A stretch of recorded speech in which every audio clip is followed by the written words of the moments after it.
Hi friends, നമ്മളിന്ന് തയ്യാറാക്കാൻ പോകുന്ന ഈസി ആയിട്ടുള്ള ഒരു എഗ് സാൻഡ്വിച്ചിൻ്റെ റെസിപ്പി ആയിട്ടാണ്.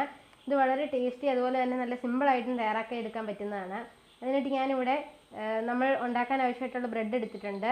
അതുപോലെ തന്നെ നമ്മൾ മുട്ട പുഴുങ്ങി എടുത്തിട്ടുണ്ട്. അതിനുശേഷം അതൊന്ന് നന്നായിട്ട് ഗ്രേറ്റ് ചെയ്തെടുത്താണ്, ഗ്രേറ്റർ ഉപയോഗിച്ച് ഗ്രേറ്റ് ചെയ്തതാണ്. പിന്നെ നമുക്ക് മയോണൈസ് വേണം.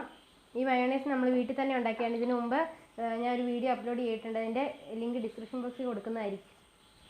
പിന്നെ ഞാനിവിടെ എടുത്തിരിക്കുന്ന 1 ടീസ്പൂൺ ഷുഗർ എടുത്തിട്ടുണ്ട്. പിന്നെ റെഡ് ചില്ലി സോസ് 1/4 കപ്പിൻ്റെ പകുതി റെഡ് ചില്ലി സോസ് എടുത്തിട്ടുണ്ട്. പിന്നെ ഒരു 1/4 കപ്പ് ടൊമാറ്റോ സോസ് എടുത്തിട്ടുണ്ട്. പിന്നെ നമ്മൾ ഡെക്കറേഷൻ ചെയ്യാൻ വേണ്ടി ഇടയ്ക്ക് നമ്മുടെ ഒരു സൈഡിലൊന്ന് വെക്കാൻ വേണ്ടി മാത്രമായിട്ട് മല്ലിയിലയും ടൊമാറ്റോയും എടുത്തിട്ടുണ്ട്. ഇനി നമുക്കിത് ഉണ്ടാക്കുന്നതിലേക്ക് കിടക്കാം. അതിനായിട്ട് ഞാനിവിടെ ഒരു ബൗൾ എടുത്തിട്ടുണ്ട്. ബൗളിലേക്ക് നമ്മൾ തയ്യാറാക്കി വെച്ചിരിക്കുന്ന മയോണൈസ് നമുക്കിതിലേക്ക് ഇട്ട് കൊടുക്കാം.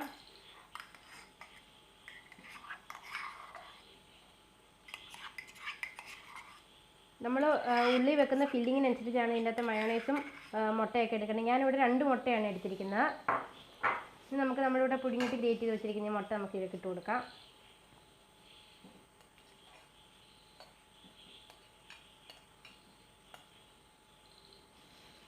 ഇത് രണ്ടും നന്നായിട്ടൊന്ന് മിക്സ് ചെയ്തെടുക്കാം.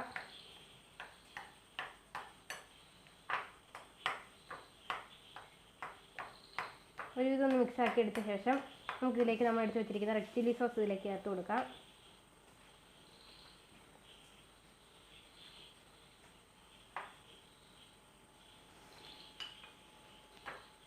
അതിനൊപ്പം നമുക്ക് നമ്മൾ എടുത്ത് വെച്ചിരിക്കുന്ന ടൊമാറ്റോ സോസ് 1/4 കപ്പിനോട് ചേർത്ത് കൊടുക്കാം.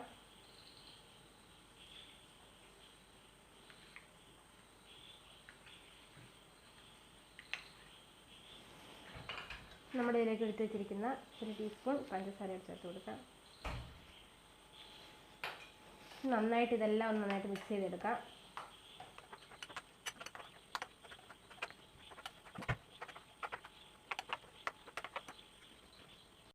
ഇതെല്ലാം നന്നായിട്ട് യോജിച്ച് വന്നിട്ടുണ്ട്. അടുത്തായിട്ട് നമുക്ക് ഒരു സ്ലൈസ് ബ്രെഡ് എടുക്കാം.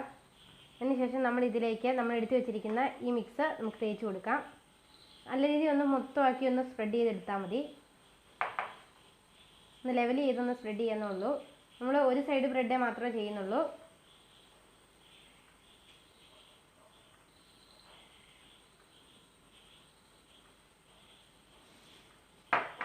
അതിനുശേഷം നമ്മൾ എടുത്ത് വെച്ചിരിക്കുന്ന ഈ തക്കാളി, ഞാനിത് നൈസാക്കി ഒന്ന് വട്ടത്തിൽ കട്ട് ചെയ്തെടുത്തിട്ട് അതിൻ്റെ നടുവേ നിന്ന് മുറിച്ചെടുത്തിരിക്കുന്നതാണ്. 2-3 പീസ് ഒന്ന് വെച്ച് കൊടുക്കാം.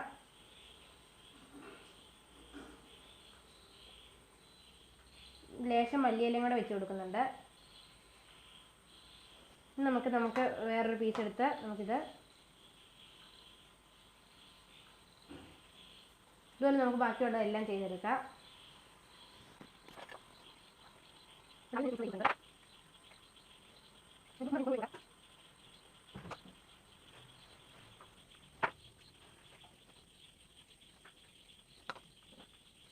നമ്മളെല്ലാം തേച്ച് നല്ല റെഡിയാക്കി എടുത്തിട്ടുണ്ട്. ഇതേപടി തന്നെ കഴിക്കുകയോ അതോ അല്ലാതെ നമ്മൾ നെയ്യ് ഉപയോഗിച്ചൊന്ന് ടോസ്റ്റ് ചെയ്തെടുക്കുകയോ ചെയ്യാം. ഞാനിവിടെ ഇപ്പം ടോസ്റ്റ് ചെയ്തെടുക്കുന്നുണ്ട്. അതൊക്കെ ഓരോരുത്തരുടെ ഇഷ്ടം അനുസരിച്ച് ടോസ്റ്റ് ചെയ്യുകയോ ചെയ്യാതിരിക്കുകയോ എന്തെങ്കിലും ചെയ്യാം. ഞാനിവിടെ ടേസ്റ്റ് ചെയ്യാൻ പോവാണ്. അപ്പോൾ നമ്മുടെ ഈസി ആയിട്ടുള്ള എഗ് സാൻഡ്വിച്ച് ഇവിടെ റെഡി ആയിട്ടുണ്ട്. നിങ്ങൾക്ക് എല്ലാവർക്കും ഈ വീഡിയോ ഇഷ്ടമായിട്ടുണ്ടെന്ന് വരുന്നു. അപ്പോൾ പുതിയൊരു റെസിപ്പി ആയിട്ട് വീണ്ടും വരുന്നതായിരിക്കും.